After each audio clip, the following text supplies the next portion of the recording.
off your pinch valve here, you'll see a shut off valve. And what we want to do is we want to shut off that shut off valve. So turn it 90 degrees. We want to turn off our tank valve. After you turn off the two valves, we want to make sure to turn on our tap or faucet and make sure that there's no water coming out. When the pressure's off the line, turn it back off.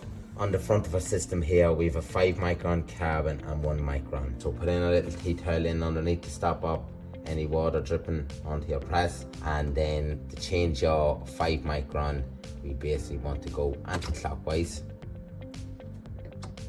And then that filter will pop off.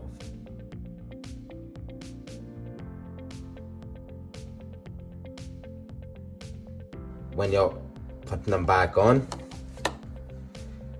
we go on the same position and then twist it on, but make sure you hear the click or you feel the click. So, okay, so at the back here, we're going to change your T34 post carbon. Depending on the year of your service, we're going to change your RO membrane. You'll notice on your membrane, it's a different head compared to the heads on the other units. So your membrane will only go in where your membrane is meant to go. Put it in, twist it, and click. So when you've all your filters changed, what you're going to do is we're going to turn on our tap. So we'll have your tap in the on position. We're going to turn on our tank, and then we're going to turn on our mains water.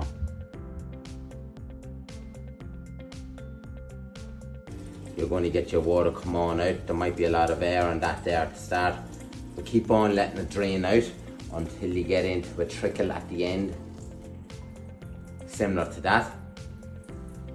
Turn it off, give it another hour to fill up, then let it all drain out again till it goes back into a trickle similar to that. Turn it off, and then after that you can start drinking.